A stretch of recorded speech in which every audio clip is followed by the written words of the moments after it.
வணக்கம். பருப்புருண்டை குழம்பு செய்யும்போது உருண்டை உடைஞ்சு போகுதா அல்லது சுவை சரியா வரலையா என்று நான் சொல்ல போகும் இந்த ஈஸி ரெசிபி மற்றும் சில முக்கிய டிப்ஸை ஃபாலோ பண்ணுங்க. முதல் முறையிலேயே சூப்பரான பருப்புருண்டை குழம்பு ரெடி. வாங்க ஆரம்பிக்கலாம். ஹோட்டலை மிஞ்சும் பருப்புருண்டை குழம்பு எப்படி செய்யலாம் பார்க்கலாம். தேவையான பொருட்கள்: துவரம்பருப்பு 3 கப், கடலைப்பருப்பு 1 கப், மிளகாய்த்தூள் 1 ஸ்பூன், மஞ்சத்தூள் சிறிதளவு, கொத்தமல்லி சிறிதளவு, தேங்காய் துருவல் 1/2 கப், இஞ்சி சிறியது, சோம்பு 1 ஸ்பூன், பூண்டு 10 பல், உப்பு தேவைக்கேற்ப. துவரம்பருப்பு 3 கப்புனா கடலைப்பருப்பு 1 கப்பு தாங்க எடுக்கணும். இதான் மெஷர்மெண்ட்டு. கரெக்டாக உருண்டை வரும் உடையாமல். நல்லா ஊற வச்சு வடித்து தட்டில் எடுத்து வச்சுக்கோங்க. எடுத்து வச்சதுக்கப்புறம் மிக்சி ஜாரில் நல்லா கொரப்பாக, தண்ணி எதுவுமே ஊற்றக்கூடாது, பருப்பை மட்டும்தான் 2 பருப்பை மட்டும் ஓட்டி எடுத்து வச்சுக்கோங்க. அரைத்த பருப்பில் 3 வெங்காயம் பொடி பொடியாக நறுக்கிறது சேர்த்துருக்கேங்க. மிளகாத்தூள் 1 ஸ்பூன் போட்டிருக்கேங்க. மஞ்சத்தூள் சிறிதளவு போட்டிருக்கேங்க. தேங்காய் துருவல் 1/2 கப் சேர்த்துருக்கேங்க. இஞ்சி சிறிதளவு, சோம்பு 1 ஸ்பூனுங்க, பூண்டு 10 பல். இது 3ஐயும் சேர்த்து மிக்சி ஜாரில் கொரப்பாக அரைச்சி அதிலேயே சேர்த்துக்கோங்க.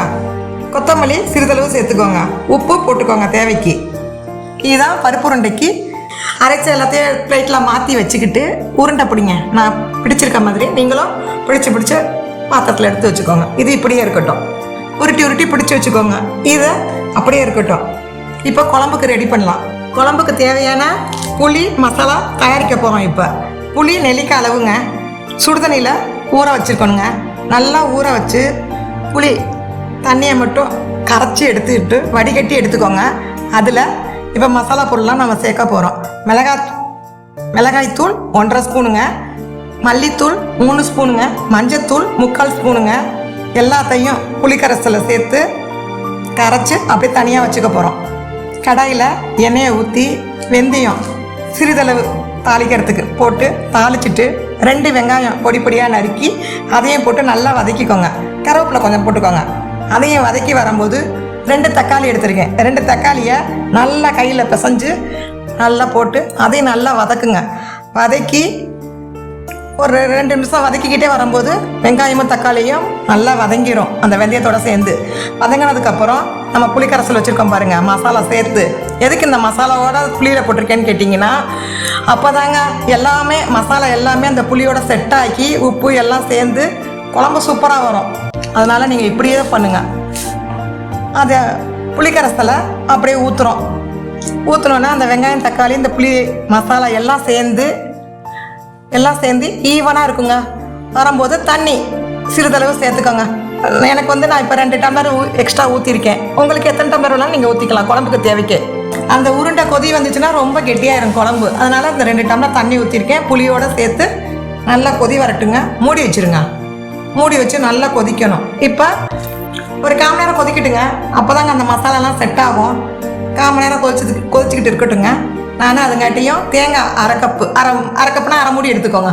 1/2 மூடி தேங்காவை நான் நல்லா மிக்சியில் ஓட்டி கொண்டு வந்திருக்கேன். பாருங்கள், இந்த குழம்பு கொதிச்சுக்கிட்டு இருக்கு. கொதி வந்ததுக்கப்புறம் தான் இந்த தேங்காவை ஊற்றணுங்க. ஏன்னு கேட்குறீங்களா? அப்போ தான் உருண்டை உடையாமல் இருக்கும். இந்த கொதி வராமல் தேங்காவை சேர்த்துட்டு கொதிக்க விடலன்னா இந்த குழம்பு நல்லா இருக்காதுங்க. அதனால தான் இந்த மெத்தடு. தேங்காய் ஊற்றுறேங்க, பார்த்துக்கோங்க. தேங்காய் ஊற்றுனதுக்கப்புறம் கொத்தமல்லியை போட்டு நல்லா மூடி வச்சுருங்க.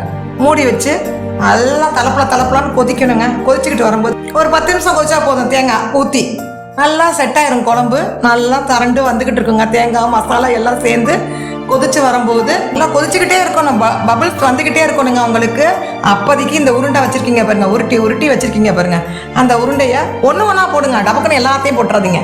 ஒன்றா போடணும்.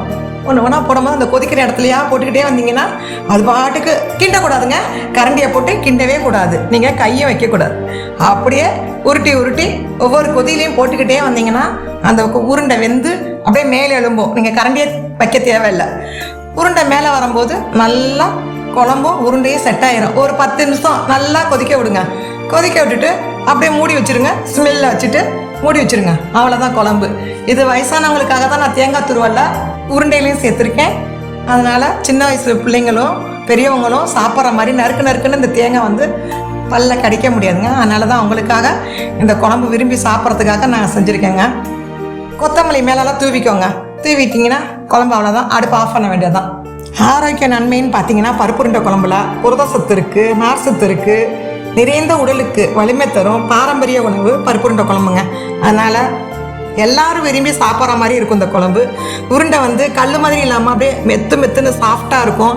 நீங்கள் 2 நாள் ஆனாலும் கிடவே கிடாது, அப்படியே இருக்கும், நல்லாயிருக்கும். நேரம் ஆக ஆக குழம்புல வந்து அந்த குழம்பு உருண்டை ஊற அப்படியே நல்லா டேஸ்ட்டாக ஆகுங்க, ரொம்ப டேஸ்ட்டாகும். நீங்கள் நாளைக்கு முதல் நாள் வச்சுட்டு அடுத்த நாள் சாப்பிட்டலாம் அதே டேஸ்ட்டு தாங்க இருக்கும் அந்த குழம்பு. பாருங்கள், செஞ்சு சாப்பிடுங்க. ஆரோக்கியமான சமையல், எல்லோரும் விரும்பி சாப்பிடுவீங்க.